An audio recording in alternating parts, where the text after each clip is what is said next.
happy to have you here today. We're about to start the show, hooray. Welcome to Amy's Art Cabaret. Also, Barb. Yay, welcome. Look, Karen's already on the air from Australia saying hello. Hi, Karen. Good morning to you. Hello. Yay. Everyone, I don't know if you can tell, but there's 4 other people on here with me. We've hit a new record today. I'm so excited. Yay. I also have a cat sniffing nearby who might make a cameo. Barb, how is your dragon head?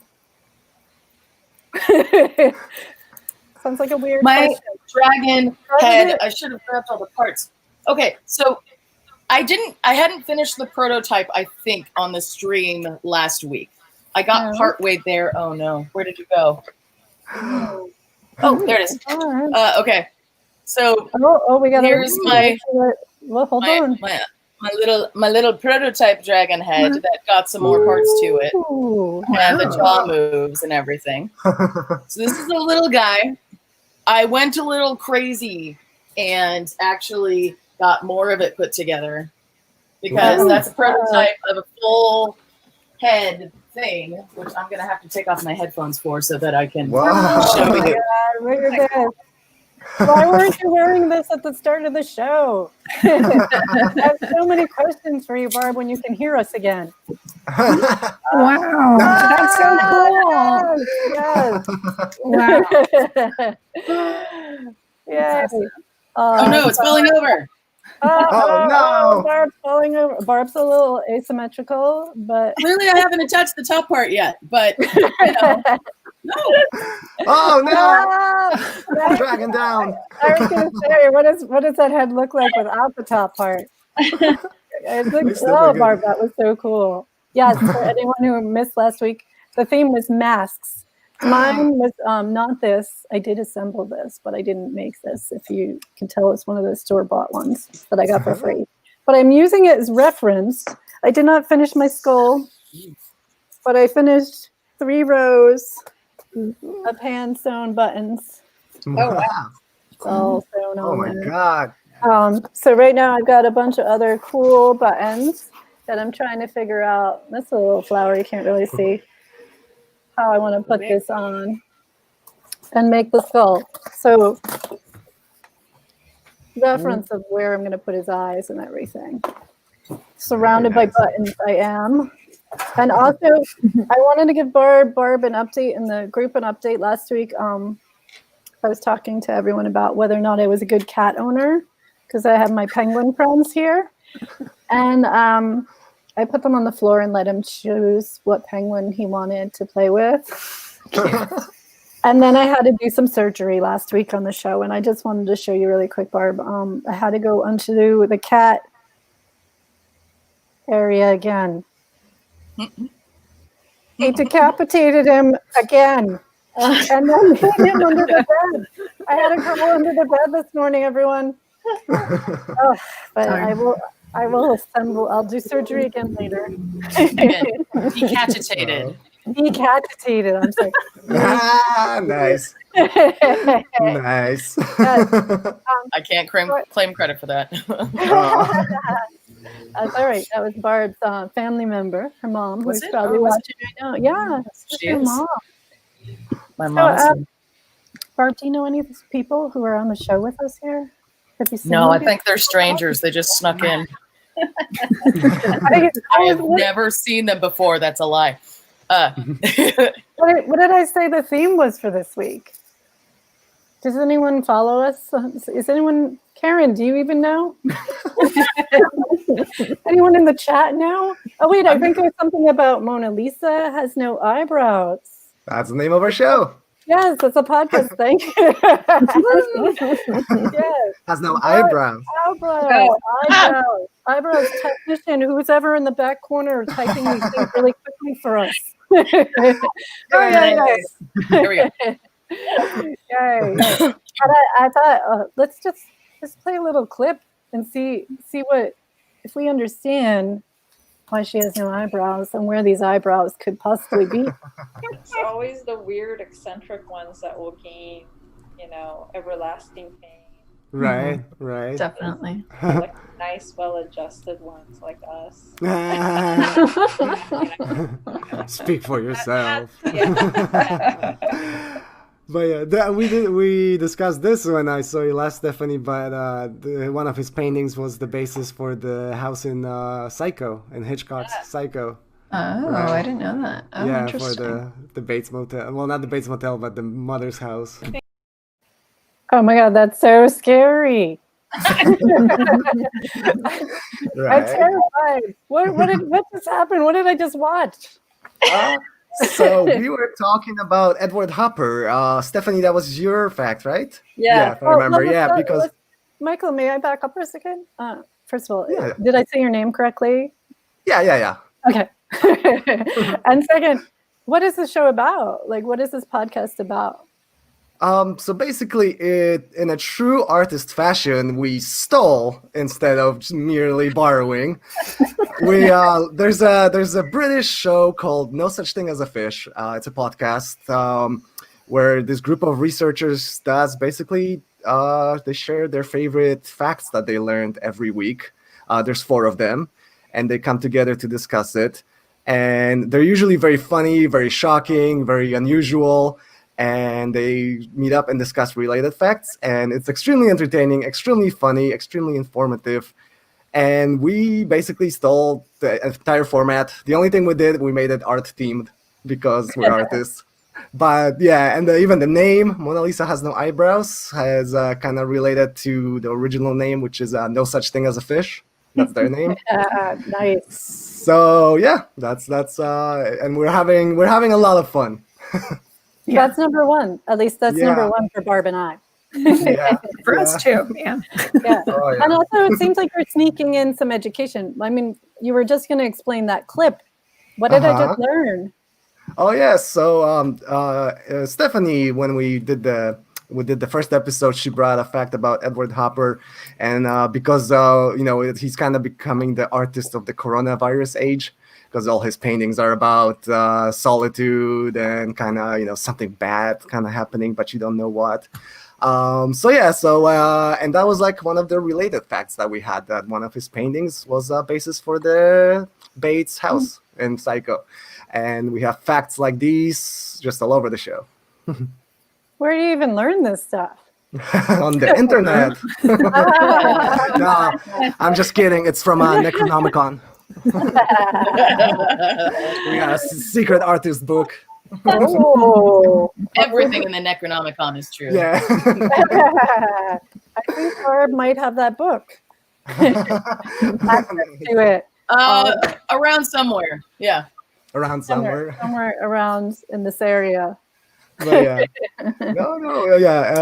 Anything you want can be learned on the internet really these days, right? That's what they say.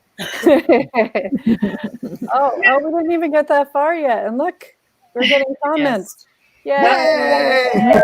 Woo! Woo! That's Thank funny. you. Richard Hecht, he's got the same last name as, if you guys remember my fact about Stanisław Szukalski, the Polish sculptor. Yeah. His favorite friend was Hecht, I think Edward Hecht, just like our commenter's name, and he was the one who like wrote about him finding out how to dissect, how he dissected his father and learned anatomy that way. Was his dad dead first? Yeah, a fair question. That's a fair question, and it's actually an incredible story. His dad did die. He was killed in a car accident, and Szukalski happened upon his body, and he carried it to the morgue himself. Yeah. And he dissected him, and that's how he learned anatomy. That's crazy. Crazy, right? Well, that's episode 2, which isn't out yet. So It's that not. was a preview. Preview, yeah. Exactly. That's So that's okay. it. We don't have it Yeah. memorized yet, but we're all we'll watch them in order now and take notes. Barb, have you been taking notes about what we are supposed to learn later? There's gonna be a test at the end. Awesome. Well, I actually have another clip that we can play and then have Stephanie and May also explain Yeah. what's going on here. And now it's time for the third fact, and that is my fact, and that is Andrew Wyatt used to sneak in on a sleeping couple early in the morning, and before they woke up, and paint them. And once they figured out what was happening, they left some dummies in the bed and hid in the next room to surprise them.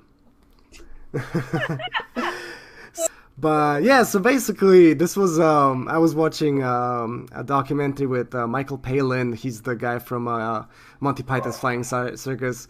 He had a documentary about him, and that's basically what happened is that was during kind of the end of his career, where he was living in Maine and stuff in a small town, and he would just sneak into his neighbor's house. He had keys because it's a small town, and they're neighbors, so he would just started sneaking in and painting them when they were sleeping, without asking permission or letting them know. And they eventually figured it out, and they could hear his car coming down the road. Okay. Oh my goodness. Or did he have keys, or did they just not lock the doors? I think he had keys, from what I remember correctly. But yeah, That's even weirder. Let's let May and Stephanie talk, because I feel like I've been hogging the conversation. All right, I was trying to draw this really fast. But, they're in bed. Oh, wow. I'm Nice. continuing my series of pizza tables. If you have any to donate, please do. I have a series of pizza table art. Yeah. I mean, considering that this podcast was Michael's idea and he's the one that brought us together, because before we started doing the podcast, we weren't really close friends or anything. We didn't really know each other all that well. We just knew we were, artists in the Long Beach area. And I think we found out about it on the Art Cloud Facebook page. You had posted that, Michael. That's and May and I were the only ones that could commit, because there were a lot of people who were like, oh, this sounds cool. This sounds really exciting. But then, when the rubber meets the road, only 2 people show up. Yeah. And me and May still never met in real life. In person, yeah. In person, wow. Yeah. So, we're Well, virtual. Yeah, it's how it goes, right? With this whole shutdown. I mean, I believe Barb has a full body, but I haven't really seen her in so long. Do you like Barb? Last I checked, I don't know, but I'm in doubt that you are. I doubt that you're in 3 dimensions. Oh, I'm really feeling like you're probably a 2-dimensional. That's true. I am 2-dimensional, just like I was last week. Very 2-dimensional. Nice. Anyway, yeah. I guess I was a little 3D, but whatever. We're on a 2-dimensional screen, so there you go. Yeah, so it's all 2-dimensional. Yeah, but just for me to put in some 2 cents, when Michael kind of proposed the podcast, for me, okay, when shutdown started, we're all artists here, and we like to zone into some sort of music or background noise while we work. And I listen to a lot of podcasts, like informational, interesting stories or facts or what have you. And so when Michael proposed doing something of, what I've been listening to, I was like, yeah, why not? I'd love to be a part of exploring the art world and bringing all these facts into other people's ear holes. So, yeah, we got my ear hole. No, it's beautiful music to your ear holes. It's fun to talk about art, especially because we're all kind of stuck at home. We're not allowed to group together. There's no opportunities for us to all go to the bar, grab a drink, and chat. So this was kind of a way for us to all kind of connect and bring interesting stories and facts to the people that want to know more about it, because it's really just, the podcast is really just about highlighting really interesting facts about artists that you may or may not know, and then the discussion that comes out of it as well. All of us coming from a different background of being a different type of artist or a different focus of medium, we each are able to bring a little bit of interesting fact to the table that then can take the discussion into this whole other world. So that's really, I think, what we're aiming for through our podcast. That's really cool. Yeah. And if someone wants to be on your podcast with them, or with you, do they have to do homework ahead of time? Do I have to Oh yeah. research? Oh yeah. We You do. gotta read the forbidden lines from the Necronomicon. Yeah. Well, I guess Barb's ready. Barb's ready to be on this show. Still But around. we do. I mean, Still working on it.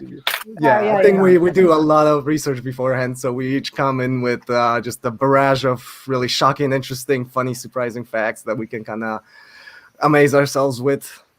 Yeah, and like Yeah. Do you both I was- have you run into the same facts? Has like Stephanie shown up and be like, I have this really great fact for all of you, and then they already knows it? You know, kind of. Yeah. Like, because we research, so we have a Google document with each of our facts, and then we research each other's facts, and we tend to read Wikipedia probably and kind of the first Google results, and then we probably split up and go a little deeper in different ways. So we do run into each other, but yeah, that's the point. We're always trying to kind of surprise each other, I think, and kind of come up with the funniest, most unusual thing that we can find. Yeah, so we are all privy to each other's facts ahead of time, like the main main one. Yeah. So our supporting facts are things that we don't discuss with each other. So yeah. That's how the interesting digressions and things like that happen in the show. And yeah, a lot of times, we will have read the same fact, but that could touch off like a different, a fact or memory that we have, and it kind of goes into something else. And I've been introduced to a lot of great art documentaries because of Michael and May, and that's been really fun. Really broadening our art knowledge. Yeah, and it goes in a unusual direction sometimes because, for example, last episode 3, we were discussing Andy Warhol, and then we ended up discussing how Boeing planes run on floppy disks. and it's all connected. And it's all connected. It's connected. Believe it or not. Believe it or not. But you have to listen to the podcast to find out how. Oh, Yeah. And you all said you do different kinds of art. What's your medium that you do the most? Who wants to go first? Yeah. I'll go first. So I'm a printmaker. I went to school at Cal State Long Beach, and I graduated in 2017 with my BFA in printmaking. So that's what I kind of emphasize my medium in. But I'm also a photographer, which we discussed a little bit in our last episode. So it's also, just to bring it in, it's interesting because, we tend to gravitate toward the artists that kind of inspire us in our medium. But even so, we still happen to jump into like a painter, or for example, in episode 2, I discussed a sculptor, and I've never really done a lot of sculpting myself, but yeah, it's fun to see how they all connect as well. Cool. Oh, yeah. Because they usually do connect. There's usually very fun connections between all the artists. Surprising, revelation. So I work mostly acrylic on canvas. So I'm a painter primarily, and also like watercolor, more like traditional drawing and painting mediums. Yeah. Cool. Yeah, and I'm a painter primarily. Used to do mostly acrylics. Now I do oils, and I've just been getting into sculpture. In fact, I almost finished my second sculpture ever. Nice. Oh, does anyone have any artwork next to them? Yes. Yeah. Yeah. I took May's. Well, show one at a time. Let's look at Stephanie's first. Stephanie, what do you hold? Oh my God, I didn't see it was a little deer or something. Yeah. So I took May's the cyanotype class, a couple months ago now, and I've never done cyanotypes before, and it was a really fun, very accessible process, and I kind of incorporate my drawings in with the natural materials to create my images. That's so cool. And May, what do you have? I also have a cyanotype, so I guess a little plug for me. I teach cyanotype workshops through Zoom to accommodate us for the shutdown. So it happens to be World Cyanotype Day. So here's a cyanotype of mine that I have here. And cyanotype is just a photo process using UV light to develop a photograph, essentially. I usually send out little kits on paper, but you can coat it onto like fabrics and silk and stuff like that. So I have blue and white, or blue and blue. Very cool. Oh, and Michael, I don't know if I should be scared or not. This is a sculpture, my second sculpture that I just kind of fit. Oh, I mean, the paint is still literally drying, and I grabbed it. wow. So, yeah, this is a new thing where you have to render all the muscles and anatomically correct, and have to be 3D. I actually had this big crown on top, but it wouldn't fit in the oven to dry it and stuff, so I had to make it smaller. But yeah, second sculpture ever. That's really, really cool. I like that. And I think my cat likes it too. He's been meowing. Here, have a penguin. Oh, I didn't say that. Have a penguin. He grabbed it. Cat's favorite food, penguins. Yeah, so you'll have to all let us know your websites too, that we can find all this stuff. Yeah. Should we just say it verbally, or is there you could say it.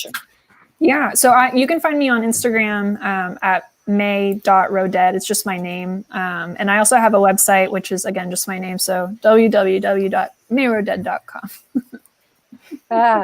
It's simple. Good way to find it. Yeah. Yeah. Stephanie or Michael? Stephanie, go ahead. Oh, yeah. So my website is Steph, STEPH-HAN.com, Stefan.com. Cool. And Instagram account? Oh, you don't have one. Twitter? You're on Twitter, right? Yeah, I'm on Twitter. Yeah, Twitter. Don't follow me. I don't want to do anything. And I'm on Instagram at mcarmazon, and I have a domain name, but I don't have a website built yet. I'm working on that, and that's gonna be just my name.com, michaelcarmazon.com. Very cool. Oh, we got more people. Yeah, throw your names in the comments, they said. We will do that. Yes. Yes. And also, we have Gene saying hi. Oh, he disappeared, but he was saying hi. Hi, Gene. Hi. Oh, yay. Gene was on another episode previously with his book, which his book is for sale and is out there. People are getting it in their hands now. If you want to order and you haven't yet, please do. Yay. Okay. So we were talking about before the show. We have another person saying hi. Do we know this person? Yes, I know. Yeah. I'm responsible for honor. You're responsible? You found him. You found him in a park. You said, watch our show. Very cool. Okay, I was saying we were talking about you were going to give us a sample of how your show works. Yeah. I don't know if Barb and I are ready, but we're anyone in the audience, if you have some facts, start putting them into the chat. Exactly. Yeah. Okay. Oh, Gene does. Gene wrote. Gene, what is your book? 400 pages. Barb, do you remember? It's like 500 pages long, about the art of looking at art. Oh, cool. Yeah. So let us know. Very nice. Yeah. Okay. So we did prepare some facts for today. So we're going to give you a little taste of how this works. So Michael, you want to lead us off with your fact? Okay, I was gonna do with yours. Okay, we can do mine. Keep passing around. Mine is pretty short, and it's a kind of a play on our on the name of our podcast, which is Mona Lisa Has No Eyebrows. If anybody forgot, anyway. And my fact is Mona Lisa has no insurance. Which was a shock. Does he have a car? Yeah, like a car. So, most paintings are, most like multi-million expensive dollar paintings are insured, obviously, and just like a car, if it gets damaged, if it gets stolen, the insurance company, pays you a certain amount of money, that, the market value or whatever. But Mona Lisa is a subject to kind of like a weird law. France has this thing called French heritage law, which means it states that collections held in museums that belong to public bodies are considered public property and cannot be otherwise. So basically, in the last time they did insurance valuation on Mona Lisa, it was valued at in 1962. It was valued at $100 million. So only that, right? But adjusted for inflation and like art prices exploding, they say that now it's worth something like 2.7 billion. And someone seriously suggested for the French government to sell Mona Lisa to cover their national debt. But because of this law, it cannot be sold, unless because it's a public good. And so basically, because it's a public good, if it were stolen or damaged or whatever, then it's like the government, the state, the people of France themselves are the insurers. So they would have to pay money to themselves. Oh, they'd be in more debt. which doesn't make sense. So that means technically Mona Lisa is not insured. There would be no payout. Nothing would happen. Out of the three of you, have you seen Mona Lisa in person? Interesting. Oh, I have I not. actually, I was outside the Louvre, but I didn't go in. Oh, no. no. Why did you not go in? The line was too long. I just didn't feel like it. It was my first time in Paris, and I was outside. I just did not feel like going into a museum. The line was too long? Even if it's the Louvre. That's so funny. I haven't been to Paris in a while, so this might not be correct anymore. But a little giveaway of my art trivia for you, because I did go inside. I saw the Mona Lisa. It was quite hysterical because there's bodyguards. She's behind so much glass, and she's so tiny. Mm-hmm. Tiny. Yeah. You're thinking this big thing. And then no one's allowed to take pictures. That's what the security guards are trying to wave in front of your camera. And someone in my group came behind me and said, "Don't move." And then the camera was placed on my shoulder. I was a human tripod as he took pictures. Nice. Oh, wow. That's not my secret. Because he has his pictures. My secret is to get into the Louvre for free. You go in through the bottom in the basement area, which is sadly, maybe they moved it, but that was where the African American art is. And so you can get in for free that way and look around at all that great art, which is amazing in itself, and then go upstairs and see the Mona Lisa and everything else. Oh, cool. How do you get down to the basement? I don't remember. we hired this woman she was originally an American citizen. She said when her husband left her, she decided to live her dream and moved to France and became a French citizen and was giving tour guides or tours to Americans and small groups. Like there was only 5 of us. So I think that helped her smuggle us in. Yeah. She's like, go through the bottom because there's no ticket agents or anything down there. Well, there you go. Well, now you won't be able to return because you gave away the state secrets. I can't travel anywhere right now anyway. So really.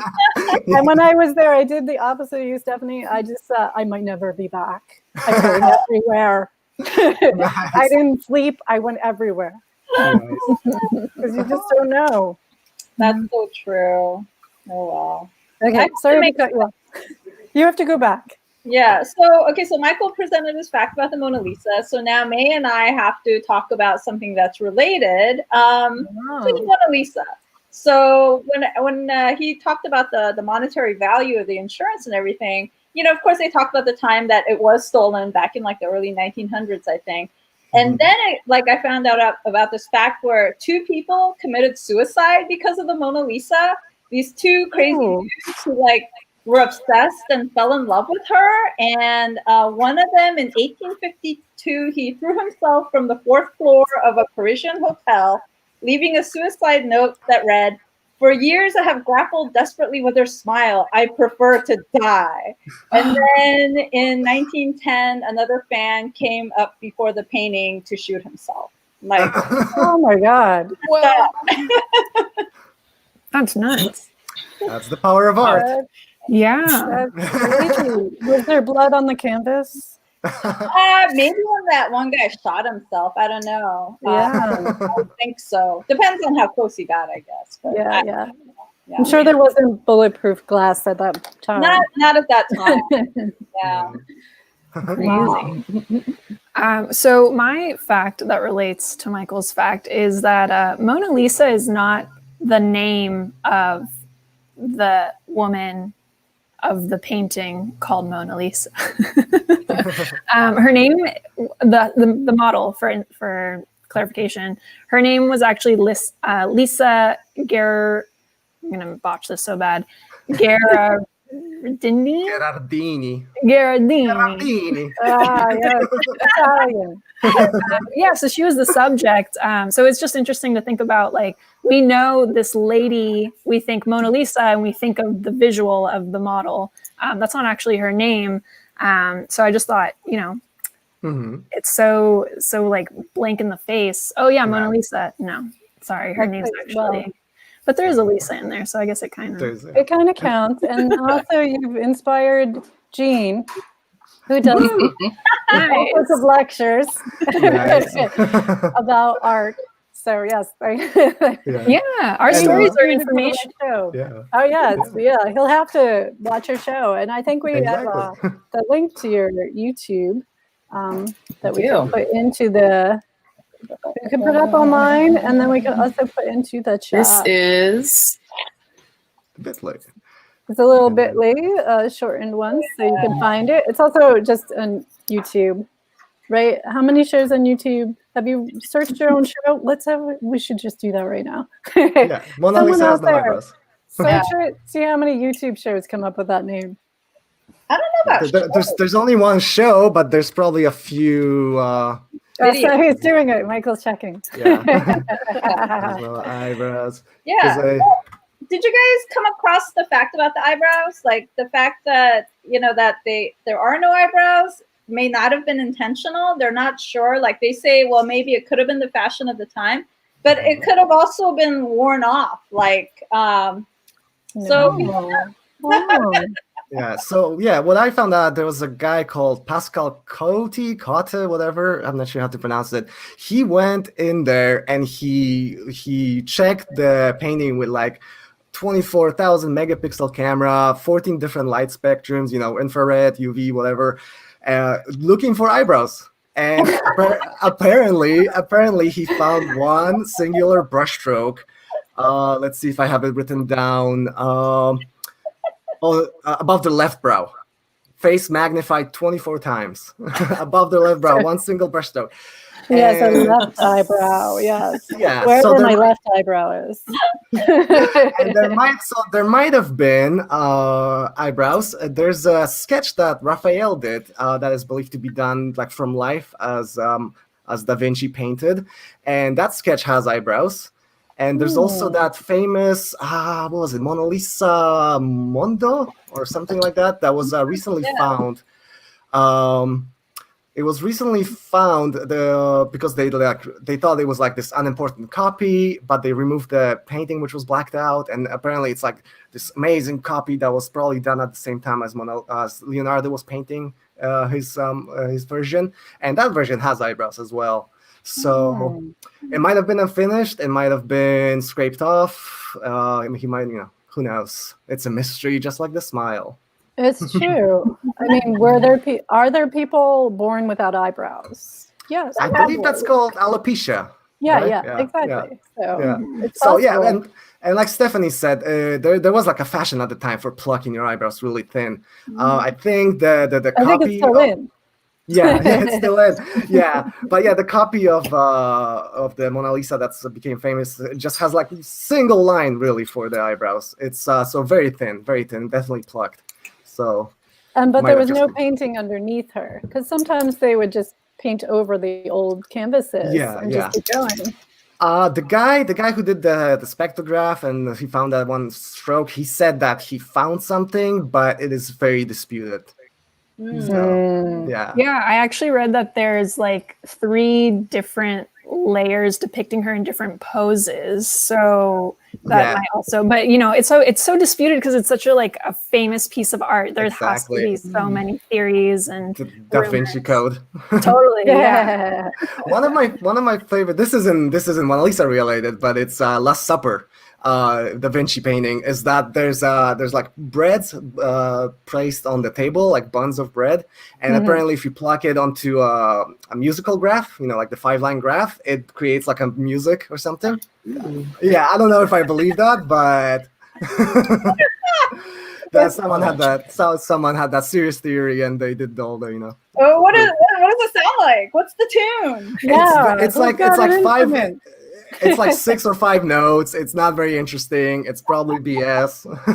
I don't know. 6 or 5 notes over and over again might be right. Exactly. It's like a rap something we beat. could dance to, something we could pop lock to. Who knows? This is kind of like when I found out, there are people who write those little bits of music for commercials, right? Like by Menon, or like, like for instance. Right. It was his jingle for the Catholic Church. Or is it a jingle for bread? I'm not sure. Jingle for bread. Yeah, exactly. Oh, so as you can see, as we start talking about things, like things just kind of come up. Like all the rest of this was totally unplanned. So that's sort of the beauty and the fun of this podcast. Yeah, we go. And so, how about fact number 2? Uh-oh. Yeah. So if I could go, because I kind of have a transition. So we discussed this a little bit with when we talked about Duchamp in our other episode. There's a lot of play off of the Mona Lisa that other artists have decided to make their own rendition. And so my facts is about Salvador Dali, who actually did his own rendition of Mona Lisa called Self-Portrait as Mona Lisa, and it's literally like just his face that he there was another artist that he collaborated with. His name was Felipe Halsman, and together they made the self-portrait of Mona Lisa, but it's like Dali's face, so he has like the giant mustache that like goes all the way up to her eyes, and definitely eyebrows, because Dali had eyebrows, but Mona Lisa not so much. Exactly. But my fact about Salvador Dali is that he actually wasn't the only Salvador in his family. Not only was his father named Salvador, but so was his older brother. Dali's older brother died just 9 months before Salvador was born. And when he was 5 years old, his parents actually took him to his brother's grave and told him that he was his brother's reincarnation. Terrifying. And so Dali really like took this upon himself and really did end up believing, who knows, I'm not one to contest about reincarnation, but he took it upon himself to believe this, and he started calling his deceased sibling a first version of himself, but conceived too much in the absolute. And so he actually ended up making an art piece titled Portrait of My Dead Brother in 1963. And there's just like so much interesting information about this painting, but I'll leave it at that and see what Michael and Steph kind of dug up on that. Do you want to go? You just sure. so much. Yeah. I think my head will explode. It's a lot, but it's it's so interesting, and there's so much more to learn about it. Oh yeah. So Salvador Dali's parents, especially his dad, they messed him up a little bit. Apparently his dad left out like a book when he was like really young. I forget the exact age. But he left out a book of like that had explicit. It was like a biological book that had images of female genitalia with STDs. And this was back in the like late 1800s or something, so it was bad. So he left it out for him specifically to find it and like go through it and like kind of get a healthy fear of sex, I guess. Except the fear of sex he got was definitely unhealthy. So unhealthy. So he always associated sex with like putrefaction and decay, and it kind of shows in his paintings. He was messed up by his dad. Steph. Thanks a lot, Dad. Wow. You know, when everybody thinks about Dali, everybody thinks like, oh, so wacky, so crazy, you know, no doubt about it. Like extremely talented, but very wacky. So I'm looking at those facts. It's actually the same article that you were looking at, May. You know, going down the line. Oh yeah, was like a child genius. Did all this crazy stuff, and then it comes to the last fact, and I thought this was the most shocking and crazy of all, was that he actually did commercial art. Like yeah. it's very late into his career, and like he did ads for like the Gap. I'm like, what? And then the lasting legacy is he did the logo for that Chupa Chups lollipop. I don't know if you guys have ever seen this lollipop. They're very popular in Europe. I grew up in Poland. So I've had those. Yeah, but I've had them and I like them a lot. They're very good. Yeah, they're great. I'm like, Salvador Dali did this logo. I know, right? Because it's like it's so simple. It's like there's no surrealism to it. It's just there's bubblegum letters. Yeah, there's nothing's melting. There's no STD warts. Yeah. Like that. Exactly. And then, like on our podcast, since it's a video cast that Michael edits, like here he might put in like what the Chupa Chups logo looks like. You know, hopefully he won't have any pictures. There you go. Nice. There you go. Wow. That's Dali's handiwork right there. You know, hopefully Michael wouldn't put in a picture of like, you know, STD. We might. Come on, Barb.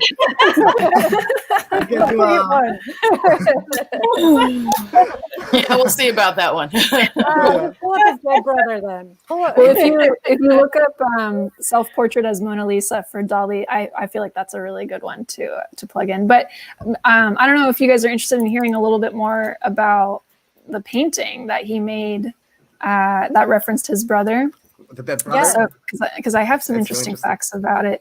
So the painting, and it kind of ties into what Steph was just saying, where he was making work a little bit further into his, you know, later in his career. But so the painting that he made was called, where do I have the title? I think it was literally just Portrait of My Dead Brother was the title. Of his painting, but he uses this halftone Ben-Day dot that was popularized in pop art, like Roy Lichtenstein, if you think of him, or like Andy Warhol did a little bit of that stuff too. And the way he painted this image of his dead brother, because his brother was dead before he was born, he never actually knew what his brother looked like. And so they speculate that they took his photograph from a newspaper and blew it up. And then they actually, or not, when I say they, I mean Salvador Dali. He actually used like cherries to paint these dots. And he was saying that the dots, they're kind of like sun-rich color cherries versus these black cherries.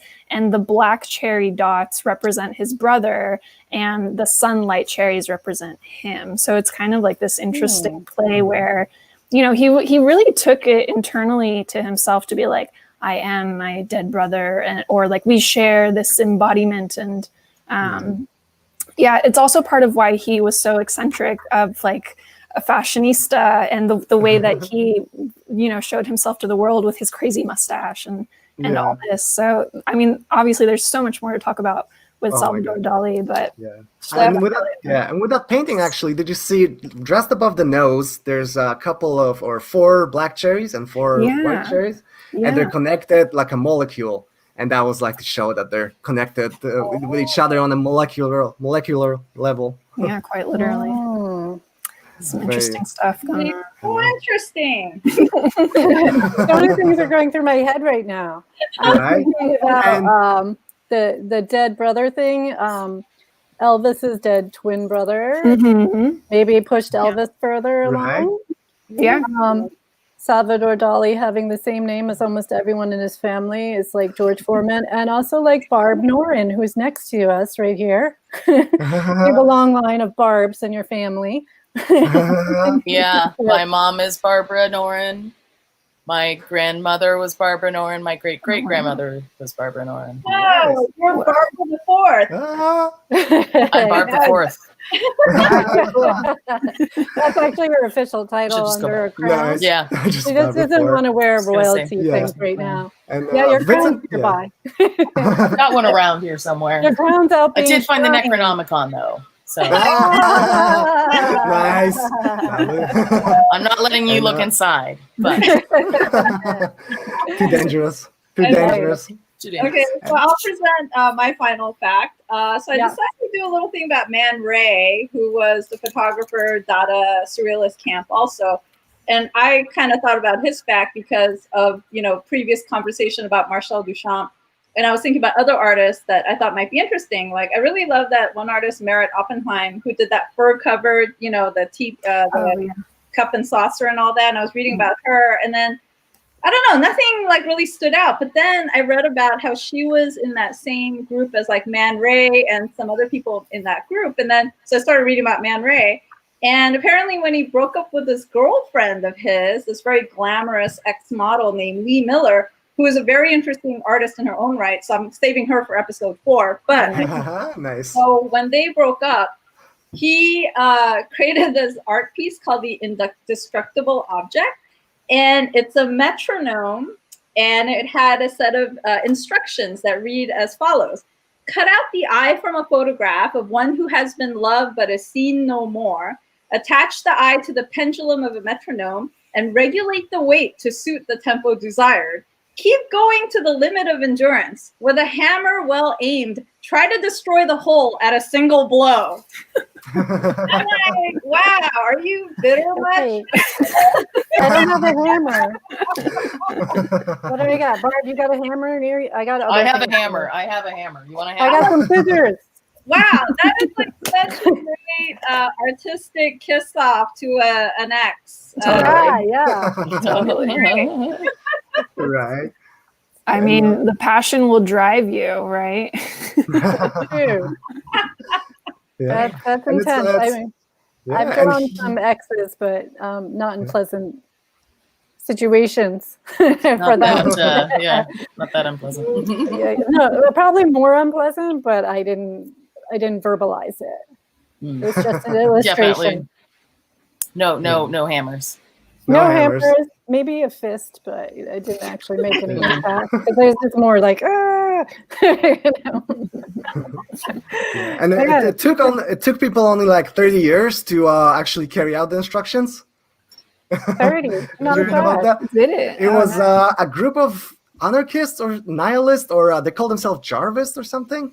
Ooh. Just a group of these, artists, rebellious artists, stormed a gallery or something and snatched the piece and shot it with a gun, I believe. They didn't follow directions. Yeah, Yeah. so I was thinking that. Then too. follow directions. And then Man Ray used the insurance money from that to create 100 more. Oh. So then he called it an indestructible object because you can't destruct 100 all at once. But yeah, and that's also, he was also involved in one of the earliest kinetic sculptures, because you can call that a kinetic sculpture, if you will. Together with Duchamp, they created one in 1920. Rotary glass plates, it's called. So yeah, so this is another example of a rotary sculpture, if you will, or ready-made, I guess, technically. Yeah. Yeah. And it also reminds me of another show. Barb, did you see this one? I've seen Barb the Fourth on PBS. Did see that. Maybe we'll Yeah. see Mona Lisa Has No Eyebrows on PBS one day. So, Exactly. yeah, that's really cool. All right, May, what you got? Oh man. It doesn't end with you guys. I love it. No, they just keep going. They just keep going. Yeah. Okay, Barb and I will keep I like trying.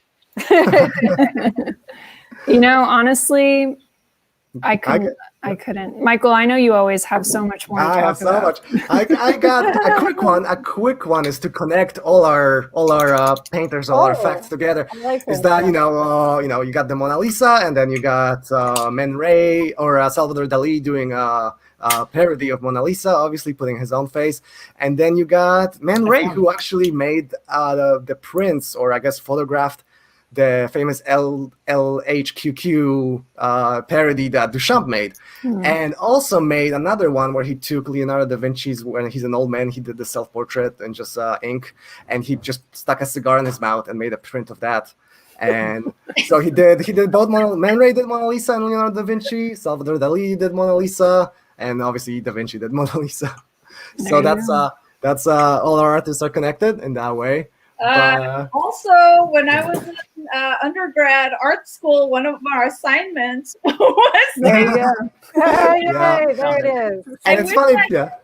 But one of our assignments was to put ourselves into like a masterpiece painting. So I had put myself into the Mona Lisa.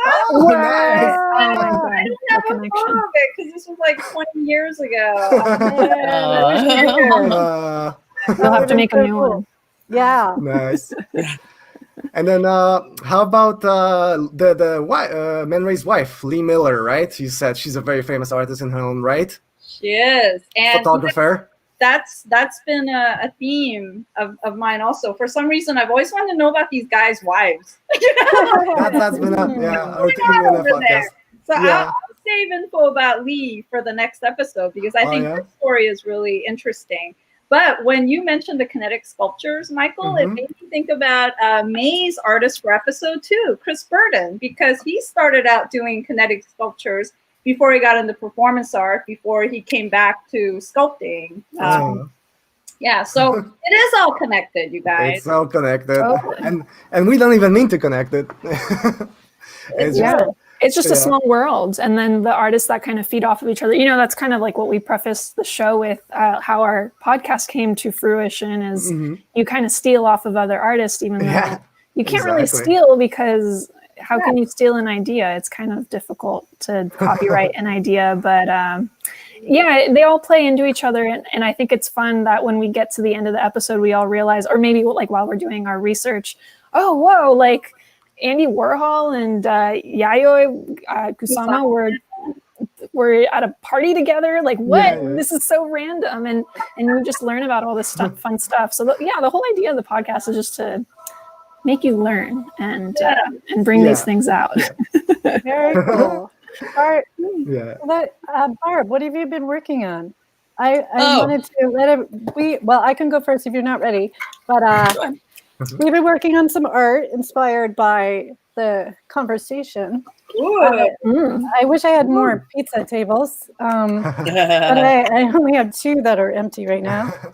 Gotta eat not more empty pizza anymore. Gotta order more pizza. I'll go first. While Barb gets ready. You go ahead.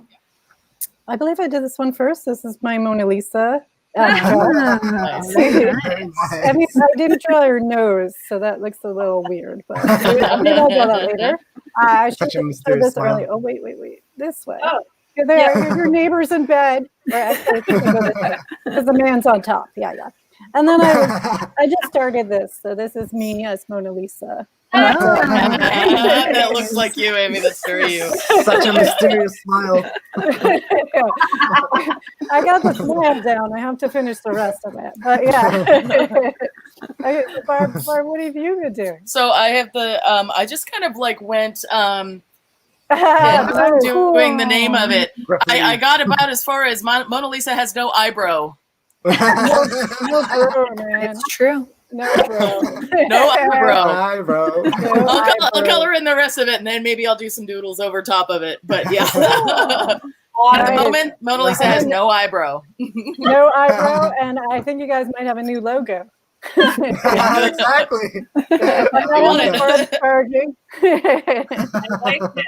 Very cool. And so, one of my last questions for you all, since we have about 7 minutes left. How, if any way, does the artwork of the 3 of you intersect? Have you guys been in shows together, or close to almost being in a show together? Or yes, as a matter of fact, because we met through Art Clout, and so I'm one of the founding members of Art Clout, and we had a show planned for back in April, the Long Beach Artist Show. And I believe we were all supposed to be in it, Michael and Amy. Well, sorry, Barb, because you're not in Long Beach, but so we were all supposed to be in the show together, and it just didn't happen because of the pandemic. So you know, I mean, TBD. We're not sure when or if it'll ever happen. I mean, we sure hope so. But really, the most important thing is to be able to meet together, you know, at a brewery and have some beers and chat, and talk, which was really one of the reasons why we started Art Clout, was to just bring artists together, kind of like this show and kind of like our podcast. So maybe we should consider having a guest on our podcast one of these days, you know? Oh, yeah, we definitely will. Definitely. We don't do our homework very well, but we're available. You're gonna have to. You're gonna have to. We'll just draw stuff for you. Just illustrate as it goes. Yeah. Yeah. Well, this has been a lot of fun. Do you guys have any last minute things about enticements? Why should we watch your show? Like, what time is your show on? I don't even know when it's on. It's a live show. It's recorded and edited, so you can watch it anytime. Anytime. Yeah. And we have another 2 episodes in the pipe that I am editing, and editing takes a long time, but it should be taking less and less as I kind of get into the groove of what needs to be done. And we're fixing problems with video and audio like every episode, so it's easier and easier. But yeah, you know, we will be making the announcements on our social media and our websites, I'm sure. So people will be able to find it. Like we're having such incredible fun and just surprising ourselves and talking to each other that we're probably gonna keep doing this for a while, I think. Yeah, and I want to note that we do record our episodes on Zoom, so you know, Michael does a lot of really great editing work for us, and he'll kind of plug in these photos, as Stephanie was mentioning, like as we talk about facts that relate to what we're talking about. So it is a visual, but that's not to say like you can only watch it as a visual video. You know, you could also just plug it in while you're driving. That's how I typically listen to podcasts. Or, you know, if I'm working on art, you can also just listen. It's very much either way. Like if you want to see some extra fun stuff, you know, spend some time just sitting down and watching, but also just like let us run on YouTube on your speaker, or hopefully eventually we'll end up like on iTunes or however it is. I'll be doing like an audio version and uploading it to all the platforms. Wow, that's very. Barb and I are just going to be on YouTube forever until they comes down. We're not doing anything. Nice. We might post some links here and there, but yeah, that's cool. Barb, did you have any questions for the group? You asked every question that I wanted to ask. I think we wrote them down ahead of time. I was thinking about it. I'm like, I need questions. Oh, I want to know about. Amy asked it. Amy asked it. Okay, like you're on top of this.